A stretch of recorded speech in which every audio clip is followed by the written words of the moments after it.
The Campo and Joe podcast is brought to you by Bold City Heating and Air. Fast and reliable AC service.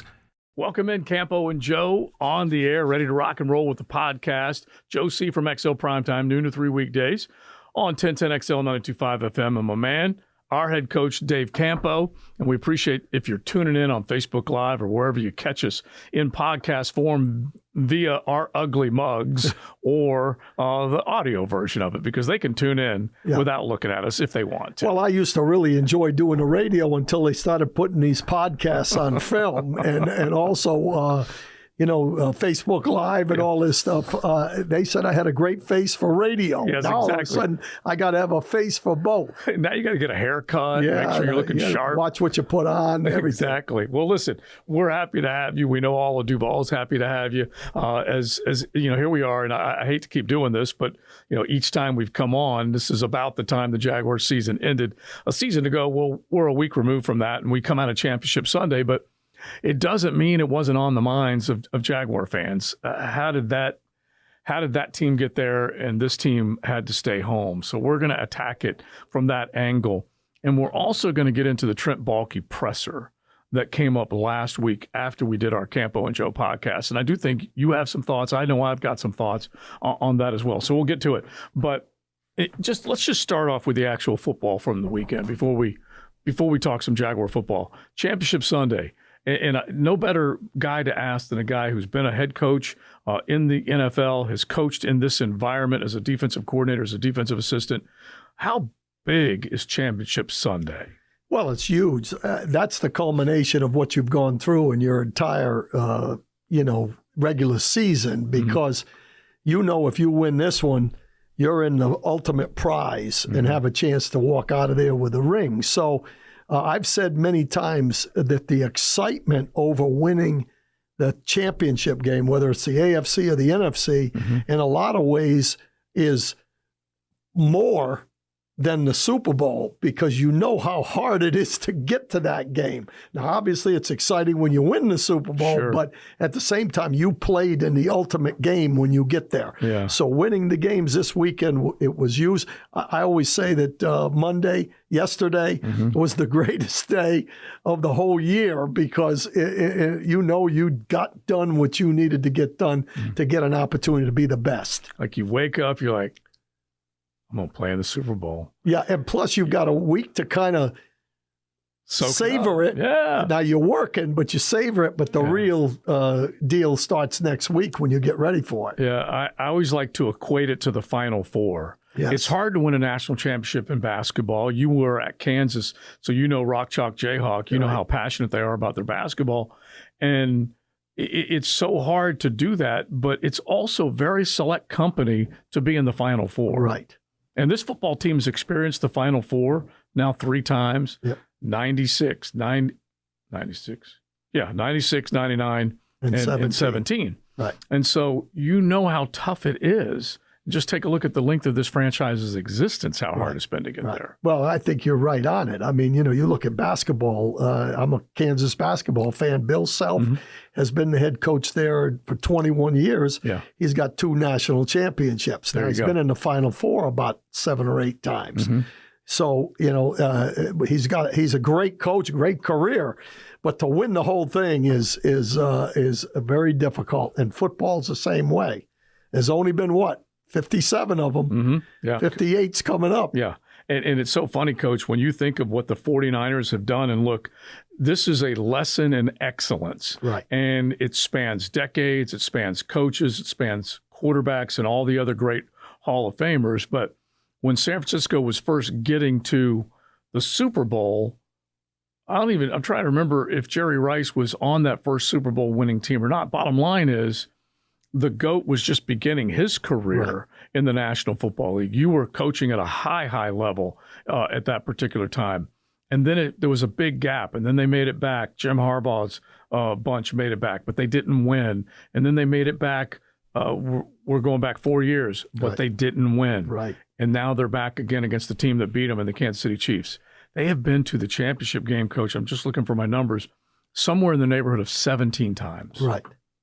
Think of that. I mean, there are some teams that have, lasted year after year after year. And, obviously Belichick is one of those, with the Patriots, that's the organization thing, and I love to hear, and of course, we were at the heyday of the Cowboys, one of them, there were two of them really, the 70s and then the 90s, where, we were going every year, having a shot at doing the whole thing. But, to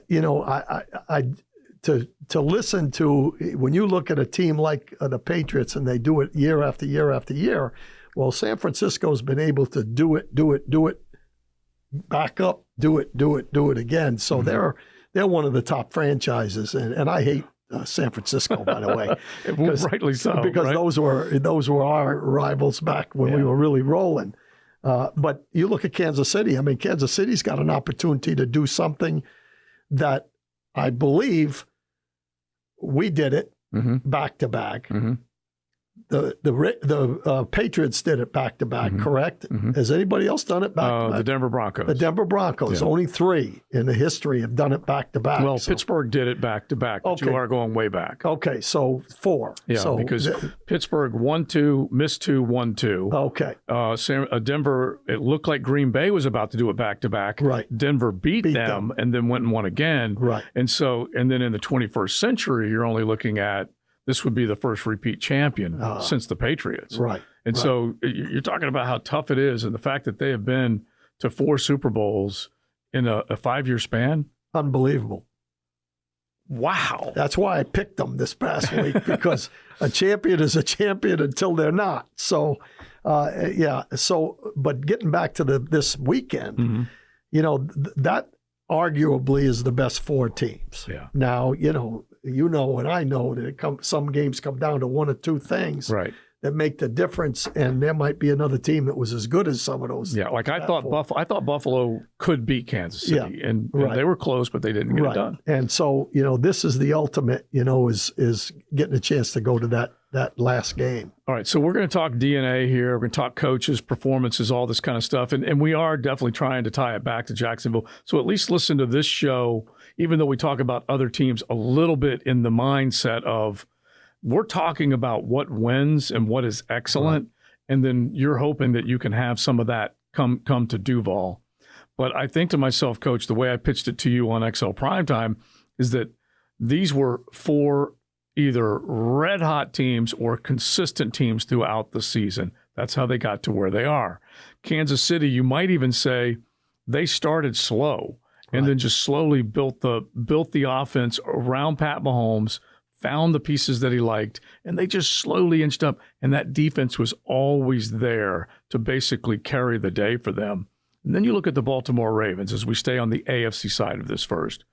Baltimore Ravens punished you with their run. Right. They played defense, sound football team through and through, Lamar, MVP, all that type of stuff. How in the world did one team slowly build and become the juggernaut once again that they are in the postseason, and the other team just forgot who they were when they got to this big ball game? Well, obviously they had made their way with the running game and the quarterback making plays. And, I really felt that Kansas had the edge in that game because they were more consistent with both sides of the ball. Whereas when you have to count on the quarterback making 7 or 8 plays in the game to win the game, there's a chance that he might not make those in the big game. Right. And I think the key was that I thought Spagnuolo in the game, the defensive coordinator for Kansas City, did what he had to do to slow down Lamar Jackson, and he slowed him down. Well, but they also changed their philosophy. They only ran the ball 6 times in the game. Nuts. Which to me is ridiculous. And you know how much I harp on the run with our team here. You can't win games without the running game. I'm going to tell you right now, everybody looks at Patrick Mahomes. They look at Kelsey. You can throw Pacheco right up there with him, because that guy runs angry, and they use him. They use him, absolutely, and they use him. And we've got a guy here in Jacksonville, coming back to the Jaguars, that is a winner in our running back in ETN. Use him. that you have to run the football in order to be successful, in my opinion. And Baltimore went away from what they'd done. It's true. And it didn't make sense to me. And they had a battery of really good running backs. You could go Gus Edwards, Justice Hill. You could go down the line before J.K. Dobbins got hurt. Bottom line is they went and got Dalvin Cook. Yep. They just did whatever they possibly could to keep doing what they were doing. And then back to what you said with Travis Etienne here, the Detroit Lions also have really good running backs. Right. So Swaggy T chimed in on social media, Travis Etienne did, basically saying, man, or somebody said this, and then Etienne answered them on social media, basically saying, wouldn't it be nice to see Etienne in that type of run game situation? Right. And you are correct, Coach. If they commit to the run, that's a dynamic running back because Gibbs, Montgomery, those guys are stallions up there in Detroit right now. Absolutely. And I think that's a big reason that Detroit has done what they've done is, they've got the balance in their attack. And, we just, again, I'm coming back to Jaguars because it's like you said, it's still in our mind, even though we're watching these other teams play. Yeah. I just didn't see the balance on offense that you need, especially when you don't have, one dynamic player that, like a Jamar Chase or something like that, that, even if Cincinnati doesn't run the ball that much, they've got a guy that's a home run hitter. They've got, and we need to run the football here to be where Detroit was this year. If you've taught me and all the others that are watching or listening, if you're listening to Coach, balance is key. And I've learned it from him, and I've stated it many, many times. If a defense takes one thing away from you, you better have something else up your sleeve. And that's why you have to have balance on a football team. So when we take a look at this and we talk about, just that desire to run the football, and I'm not making excuses, but there is no question that Baltimore, San Francisco, and Detroit, 3 of the 4 teams, I'm not going to include Kansas City here in this particular thing, but those 3 had really good offensive lines. Right. And this football team doesn't. And I think that's where they suffered mightily with the run game. Yeah, I think we're going to have to do some things here with that group, especially interiorly. I really don't think the tackles were a problem this year. I really agree. don't. I think they played well enough to win. I think the inside 3, it was a struggle every week. But I just, in the back of my mind, I don't know what happened between last year and this year because we averaged almost 4.5 yards a carry at ETN last year. And then this year, we just could not get that running game going. 3.6 now. Yeah. And to me, that's the physicalness up front. And in the interior is where the physical comes from. Yeah. And it's funny because I mentioned the 3, and I said I'm not going to include Kansas City in this, but we know that Kansas City does what they need to do to win. And even though they may not have had as good an offensive line as those other teams, Pat Mahomes still manufactured plays. And Paco, as I like to call him, Paco Pacheco, still made plays behind that offensive line, even with Juwan not having such a hot year, Donovan Smith not such a hot year, Creed Humphrey. The Campo and Joe podcast is brought to you by Bold City Heating and Air. Fast and reliable AC service. Yeah. Joe Tooney. Oh, my gosh. Right. Those interior guys, Yep. studs. And I think you have to have those guys both in the run and the pass. I think you have to keep the pocket from being pushed too fast, which happened with us. I think we got pushed back into the quarterback way too many times. And I think the injury to Trevor kept him from taking advantage of some things when he did get pressure of getting out of there and making some things happen. Yeah. So it's tough. But when you look at those teams this weekend, all of them are they can run the football and they can throw it as well. All right, so 2 things that we can do here, and then we'll get back into the games a little bit. But if you're a Jaguar fan, you're looking and you're wanting. That makes sense. You're looking at these teams that are winning. You're wanting the same thing. I'm going to ask you from a coach's point of view, what's going through Doug's mind, or for that matter, any of the assistants on this staff. Do they sit down? Do they watch the game? Do they start to want and wish, hey, we need to do this? And then let's ask the same question of what a player is thinking when they see the teams that they've played succeed and they want to be there? So let's start with the coaching part of this. Well, first, what are they thinking? Well, when they look at the games, I mean, they're in their mind, the coaches think more about what happened down the road than players do. It's the same thing when you win. The players are out having fun. You're thinking about the next game. Yeah. That's how hard you work. When you lose, it stays with you longer than it does the players, because they have families to go to and they've got other things going on. The coaches are all about, my job is based on what I do next week. And so when they're looking at these games, they're thinking back to, how, one or two plays in about 4 ball games made the difference about where we are. Remember, this team was 9-8. It wasn't 3-14, whatever it is. So we weren't that far away in a lot of areas. And so they're thinking about, hey, what can we do? What have they done what does Detroit do to be successful? They have to look at it and say, hey, here's what we have to do to get there. The players, on the other hand, are going, man, we could have played these guys better than that, because that's how they think. Right. That's how their mind works. That's why they're in the NFL, because they think they're better than everybody else. Yeah.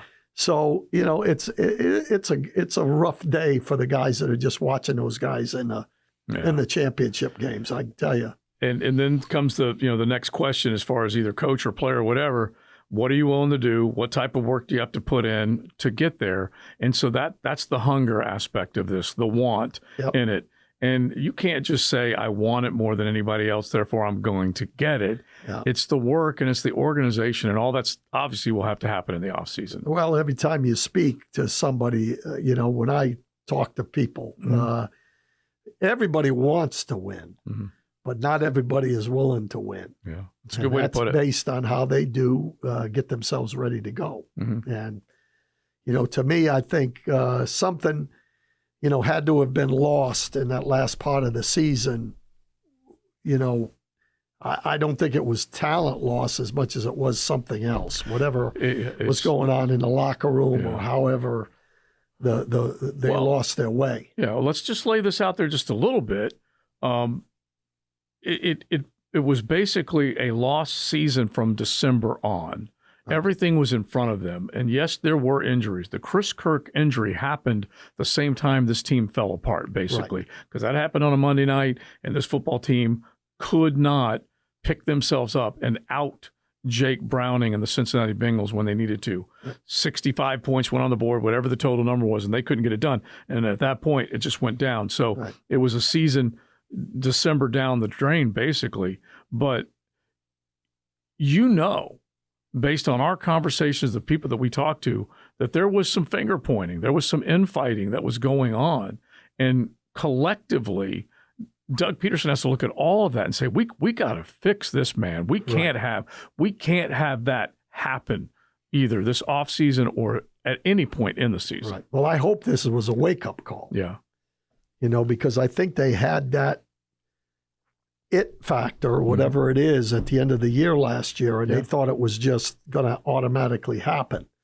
I heard way too many times, not actually guys saying this, but the way they said things, it was like, hey, don't worry about it. We're all right. I've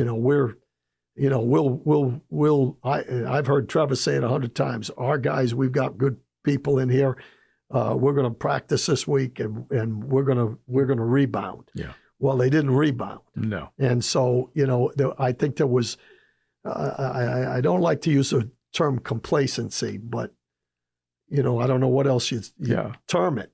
Because there's no question that we should have won at least 2 of those games down the stretch. All you needed to do was win 2 of 6. That's you only won 1 of 6. Right. But it was the classic, as you're saying it. I'm hearing it too.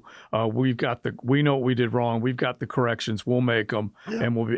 And they did expect a proverbial light switch to come on, and then all of a sudden they would just go to town on teams, and they couldn't do it. Yep. And more than anything else, and let's just segue here into the Trent Baalke presser, because this is really kind of ticking me off just as I'm thinking of it. because Trent Baalke said in his presser after we were on Campo and Joe last week that we need to get bigger, faster, stronger. Okay, that's fine. That's BS as far as I'm concerned for a GM to say that. Okay, you're the guy that went and selected the players. All right, you're not running the weight room. You're not running the coaching staff, and you're going to tell me that we need to get bigger, faster, stronger when you're going and getting guys that maybe weren't bigger, faster, stronger. I don't get it. And so what did you think? Let's just at least have that as our jumping off point. Well, all I know is, the GM's in a little bit of a spot because, in a press conference, what does he say? Look, he kind of threw a lot of people under the bus in that press conference. And I think he could have handled it better. Mm-hmm. I think what he's saying is probably correct. Right. And some of it is his fault. Yeah. So, I really think he could have handled that better from the standpoint of saying, look, we all know we didn't perform the way we needed to. There's a lot of reasons. We didn't make plays when we had the opportunity to make them. That's on the players. We made some mistakes in coaching as far as, what we call when we call them. That's on the coaches. Mm-hmm. And we made some decisions in the draft and free agency that didn't pan out. That's on my responsibility. Yahtzee to that. There it is. Mm-hmm. And all of those things are probably correct. Yeah. But when you put it all on the players didn't do what they were supposed to do or the coaches didn't do what they're supposed to do, the accountability is a little concerning to me. And so that it bugged me too. And I felt like my joke on XL Primetime was that he harpooned Doug Peterson, right. Because you could say the same that something might have happened where he tried to harpoon Harbaugh out in San Francisco. Again, these are my thoughts, just mine. Yeah, right. But at the same time, you can't step up there and say it's a season lost and it was them and them and not me. Yeah. And you point the finger, you've heard the classic line, it's going to point back to you. And so I understand, like you just said, I think is a great point, is that the coaches do need to do a better job. Right. The players do need to do a better job. And somehow or another, some synergy needs to take place for this all to come together, as opposed to doing this. Absolutely. And I think there was some of that going on. I think some of the, everybody was kind of up in arms at the end of the season about the fact, why did the defense go and nobody on offense went? But when you really look at it, the defensive performance down the stretch probably cost them a bunch of those games. I mean, they went from turning the ball over, and then all of a sudden the deficiencies showed up when they weren't getting the turnovers. Yeah. And now all of a sudden, you see what plagued them down the stretch. Mm-hmm. I think offensively there was some issues there, with whatever the interior of the line. It was almost more of a talent concern in some ways on offense, and a coaching. Game plan and accountability, on defense. Yeah. And I think that's where Doug made the decision that I can fix what's going on over here. We're going to get a couple of interior linemen. We're going to, our philosophy is going to have to change a little bit as far as what we do. But defensively, there were some people not holding up their end of the bargain in the coaching staff. And I think that's where that happened. And that's where that headbanging took place. And it might have been, the classic offense versus defense, and we're putting in our work and you're not putting in your work, and we'll work on that tomorrow. Well, no, you're not. We're going to work on it now. And all of a sudden things unravel. Right. And so there's no question that this football team needs to look at themselves in the mirror and say, we got to be tougher. Whoever's department that you're handling, we got to bring in better players. We got to develop players better, which is a coach's responsibility. Yep. All these things need to happen. And, the one thing that got me with Baalke is that, basically he kind of attacked certain areas instead of turning it back to him and saying, look, functionally speaking, we did not perform well as a football team. So if I'm the general manager, that is on me as much as it's on the head coach. It's my responsibility to do my side of the bargain. Yeah. And that's make sure we're getting the right players to fit what the coaching staff wants to do. Yeah. and I've ranted and raved and will continue to rant and rave. Brenton Strange in the second round was a luxury pick. Doug Peterson might have had an influence. He influence on Trent in making that decision. Right. He has culpability too. I can blame and criticize him as well. Right. Tank Bigsby was an absolute waste in the third round. And I thought this football team was ready to turn a major corner offensively with those selections. So I won't deny that. But at the same time, personnel chosen, coaches, and game plan, they just did not come together. Yeah. Here's how I look at the whole season. Okay. This is just my opinion now. Mm-hmm. Okay. When I look at the whole season, they probably made a mistake in not going after a veteran pass rusher. Mm-hmm. That was a mistake. I think they made a mistake in from a philosophy standpoint that they felt that they made a mistake on how those interior linemen were going to play. Mm-hmm. Okay, that was a mistake. That's a coaching mistake and a general manager mistake. Right. Okay, so they didn't do anything there. They tried to do it with Cleveland, bringing in Cleveland, the guard, but that didn't come to fruition. And that was midway through the year. Right. And then I think they put too much on the fact that the defense was bend but don't break, but they were making a lot of plays. And when you lose the plays, that's the end of the bend but don't break, because then it breaks, if you're not turning the ball over. So to me, there were a lot of assumptions made that didn't come to fruition more than anything else. But the reality of it is, once you lose Cam Robinson for X amount of games, you lose Kirk.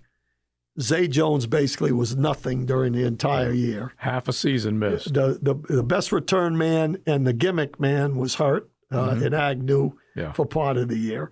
Those can be looked at as excuses, but they do mean something. They're real. When they lost Kirk, they lost the middle of the football field, in my opinion. And then they put a lot of accountability on Ridley, and Ridley wasn't 100% prepared to do everything that he needed to do, because he had critical drops that could have make the difference in the game, which he is capable of making. I've seen him make them. So hopefully, and they still finished 9-8. Yeah.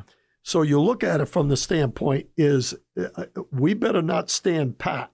We better go after the things that we had a problem with this year, and then go from there. They've got to, in the draft and free agency, they have to improve certain areas of field.